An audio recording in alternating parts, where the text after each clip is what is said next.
KaraokeBooks. Frankenstein, or the Modern Prometheus. Mary Shelley. Audiobook. Chapter 11. It is with considerable difficulty that I remember the original era of my being. All the events of that period appear confused and indistinct. A strange multiplicity of sensations seized me, and I saw, felt, heard, and smelt at the same time. And it was, indeed, a long time before I learned to distinguish between the operations of my various senses. By degrees, I remember, a stronger light pressed upon my nerves, so that I was obliged to shut my eyes. Darkness then came over me and troubled me, but hardly had I felt this when, by opening my eyes, as I now suppose, the light poured in upon me again. I walked in, I believe, descended, but I presently found a great alteration in my sensations. Before, dark and opaque bodies had surrounded me, impervious to my touch or sight, but I now found that I could wander on at liberty, with no obstacles which I could not either surmount or avoid. The light became more and more oppressive to me, and the heat wearying me as I walked. I sought a place where I could receive shade. This was the forest near Ingolstadt, and here I lay by the side of a brook resting from my fatigue, until I felt tormented by hunger and thirst. This roused me from my nearly dormant state, and I ate some berries which I found hanging on the trees or lying on the ground. I slaked my thirst at the brook, and then lying down, was overcome by sleep. It was dark when I awoke. I felt cold also, and half frightened, as it were, instinctively, finding myself so desolate. Before I had quitted your apartment, on a sensation of cold, I had covered myself with some clothes, but these were insufficient to secure me from the dews of night. I was a poor, helpless, miserable wretch. I knew and could distinguish nothing. But feeling pain invade me on all sides, I sat down and wept. Soon a gentle light stole over the heavens and gave me a sensation of pleasure. I started up and beheld a radiant form rise from among the trees. The moon, I gazed with a kind of wonder. It moved slowly, but it enlightened my path, and I again went out in search of berries. I was still cold when under one of the trees I found a huge cloak, with which I covered myself, and sat down upon the ground. No distinct ideas occupied my mind. All was confused. I felt light, and hunger, and thirst, and darkness. Innumerable sounds rang in my ears, and on all sides various scents saluted me. The only object that I could distinguish was the bright moon, and I fixed my eyes on that with pleasure. Several changes of day and night passed, and the orb of night had greatly lessened, when I began to distinguish my sensations from each other. I gradually saw plainly the clear stream that supplied me with drink and the trees that shaded me with their foliage. I was delighted when I first discovered that a pleasant sound, which often saluted my ears, proceeded from the throats of the little winged animals who had often intercepted the light from my eyes. I began also to observe, with greater accuracy, the forms that surrounded me and to perceive the boundaries of the radiant roof of light which canopied me. Sometimes I tried to imitate the pleasant songs of the birds but was unable. Sometimes I wished to express my sensations in my own mode, but the uncouth and inarticulate sounds which broke from me frightened me into silence again. The moon had disappeared from the night, and again, with a lessened form, showed itself, while I still remained in the forest. My sensations had by this time become distinct, and my mind received every day additional ideas. My eyes became accustomed to the light and to perceive objects in their right forms. I distinguished the insect from the herb, and by degrees, one herb from another. I found that the sparrow uttered none but harsh notes, whilst those of the blackbird and thrush were sweet and enticing. One day, when I was oppressed by cold, I found a fire which had been left by some wandering beggars, and was overcome with delight at the warmth I experienced from it. In my joy I thrust my hand into the live embers, but quickly drew it out again with a cry of pain. How strange, I thought, that the same cause should produce such opposite effects. I examined the materials of the fire, and to my joy found it to be composed of wood. I quickly collected some branches, but they were wet and would not burn. I was pained at this and sat still watching the operation of the fire. The wet wood which I had placed near the heat dried and itself became inflamed. I reflected on this, and by touching the various branches, I discovered the cause and busied myself in collecting a great quantity of wood, that I might dry it and have a plentiful supply of fire. When night came on and brought sleep with it, I was in the greatest fear lest my fire should be extinguished. I covered it carefully with dry wood and leaves and placed wet branches upon it. And then, spreading my cloak, I lay on the ground and sank into sleep. It was morning when I awoke, and my first care was to visit the fire. I uncovered it, and a gentle breeze quickly fanned it into a flame. I observed this also and contrived a fan of branches, which roused the embers when they were nearly extinguished. When night came again I found, with pleasure, that the fire gave light as well as heat and that the discovery of this element was useful to me in my food. For I found some of the offals that the travelers had left had been roasted, and tasted much more savory than the berries I gathered from the trees. I tried, therefore, to dress my food in the same manner, placing it on the live embers. I found that the berries were spoiled by this operation, and the nuts and roots much improved. Food, however, became scarce, and I often spent the whole day searching in vain for a few acorns to assuage the pangs of hunger. When I found this, I resolved to quit the place that I had hitherto inhabited, to seek for one where the few wants I experienced would be more easily satisfied.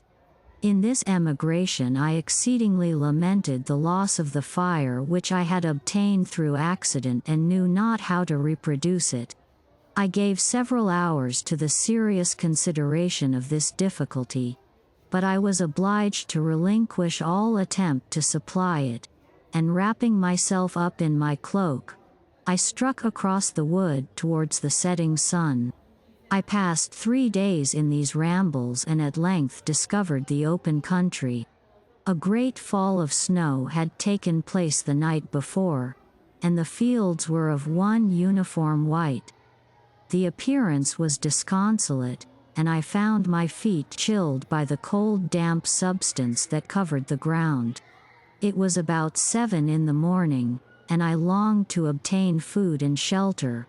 At length I perceived a small hut, on a rising ground, which had doubtless been built for the convenience of some shepherd. This was a new sight to me, and I examined the structure with great curiosity. Finding the door open, I entered. An old man sat in it, near a fire, over which he was preparing his breakfast.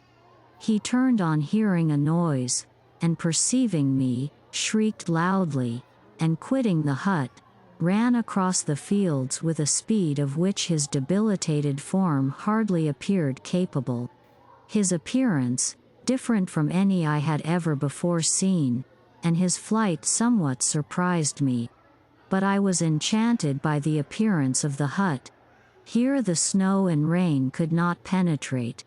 The ground was dry, and it presented to me then as exquisite and divine a retreat as pandemonium appeared to the demons of hell after their sufferings in the lake of fire. I greedily devoured the remnants of the shepherd's breakfast, which consisted of bread, cheese, milk, and wine. The latter, however, I did not like. Then, overcome by fatigue, I lay down among some straw and fell asleep. It was noon when I awoke, and allured by the warmth of the sun, which shone brightly on the white ground, I determined to recommence my travels, and, depositing the remains of the peasant's breakfast in a wallet I found, I proceeded across the fields for several hours, until at sunset I arrived at a village. How miraculous did this appear! The huts, the neater cottages, and stately houses engaged my admiration by turns. The vegetables in the gardens, the milk and cheese that I saw placed at the windows of some of the cottages, allured my appetite.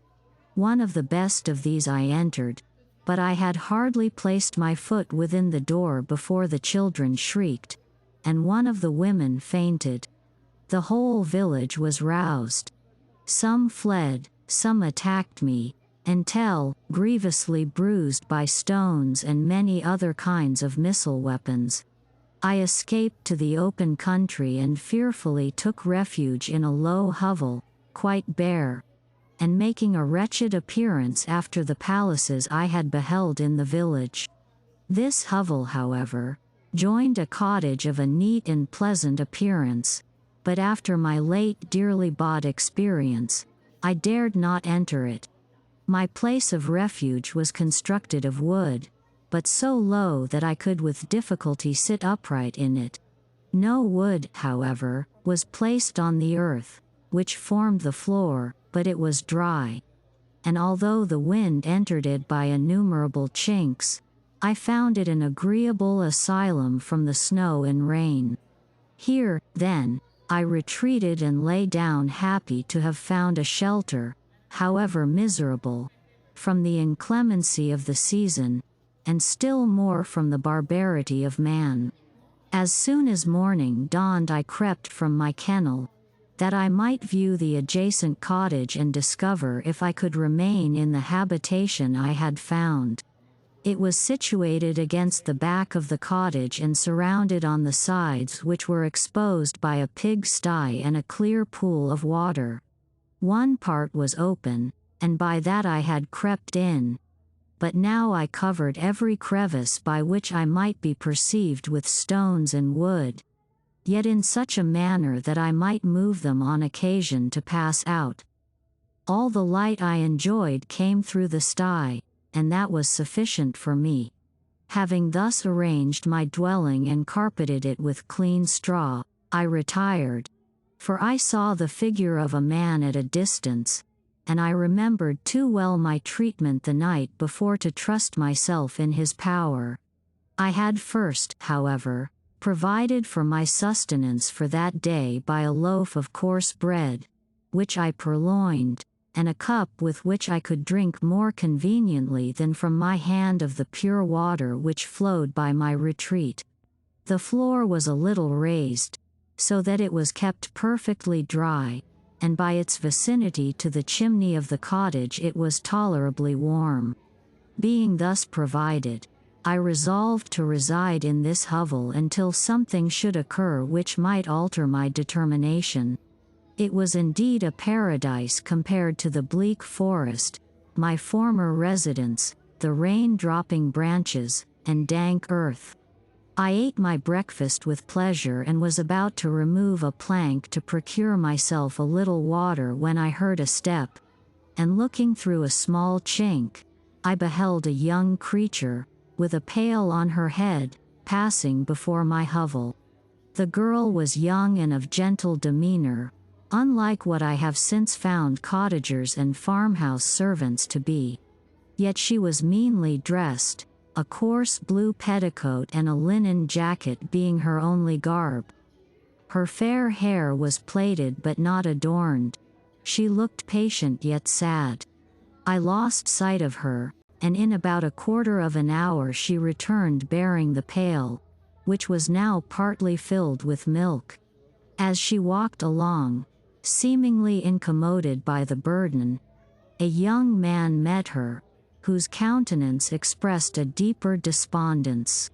Uttering a few sounds with an air of melancholy, he took the pail from her head and bore it to the cottage himself. She followed, and they disappeared. Presently I saw the young man again, with some tools in his hand, cross the field behind the cottage, and the girl was also busied, sometimes in the house and sometimes in the yard. On examining my dwelling, I found that one of the windows of the cottage had formerly occupied a part of it, but the panes had been filled up with wood. In one of these was a small and almost imperceptible chink through which the eye could just penetrate. Through this crevice a small room was visible, whitewashed and clean but very bare of furniture. In one corner, near a small fire, sat an old man, leaning his head on his hands in a disconsolate attitude. The young girl was occupied in arranging the cottage, but presently she took something out of a drawer, which employed her hands, and she sat down beside the old man, who, taking up an instrument, began to play and to produce sounds sweeter than the voice of the thrush or the nightingale. It was a lovely sight, even to me, poor wretch who had never beheld aught beautiful before. The silver hair and benevolent countenance of the aged cottager won my reverence, while the gentle manners of the girl enticed my love. He played a sweet mournful air which I perceived drew tears from the eyes of his amiable companion, of which the old man took no notice, until she sobbed audibly. He then pronounced a few sounds, and the fair creature, leaving her work, knelt at his feet. He raised her and smiled with such kindness and affection that I felt sensations of a peculiar and overpowering nature. They were a mixture of pain and pleasure, such as I had never before experienced, either from hunger or cold, warmth or food, and I withdrew from the window, unable to bear these emotions. Soon after this the young man returned, bearing on his shoulders a load of wood. The girl met him at the door, helped to relieve him of his burden, and taking some of the fuel into the cottage, placed it on the fire. Then she and the youth went apart into a nook of the cottage, and he showed her a large loaf and a piece of cheese. She seemed pleased and went into the garden for some roots and plants, which she placed in water, and then upon the fire. She afterwards continued her work, whilst the young man went into the garden and appeared busily employed in digging and pulling up roots. After he had been employed thus about an hour, the young woman joined him and they entered the cottage together. The old man had, in the meantime, been pensive, but on the appearance of his companions he assumed a more cheerful air, and they sat down to eat. The meal was quickly dispatched. The young woman was again occupied in arranging the cottage. The old man walked before the cottage in the sun for a few minutes, leaning on the arm of the youth. Nothing could exceed in beauty the contrast between these two excellent creatures. One was old, with silver hairs and a countenance beaming with benevolence and love. The younger was slight and graceful in his figure, and his features were molded with the finest symmetry. Yet his eyes and attitude expressed the utmost sadness and despondency. The old man returned to the cottage, and the youth, with tools different from those he had used in the morning, directed his steps across the fields. Night quickly shut in, but to my extreme wonder, I found that the cottagers had a means of prolonging light by the use of tapers. and was delighted to find that the setting of the sun did not put an end to the pleasure I experienced in watching my human neighbors. In the evening, the young girl and her companion were employed in various occupations which I did not understand, and the old man again took up the instrument which produced the divine sounds that had enchanted me in the morning. So soon as he had finished, the youth began, not to play, but to utter sounds that were monotonous, and neither resembling the harmony of the old man's instrument nor the songs of the birds. I since found that he read aloud, but at that time I knew nothing of the science of words or letters.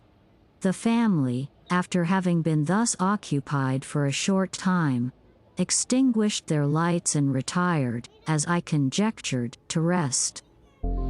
If you liked what you heard, please subscribe to the channel.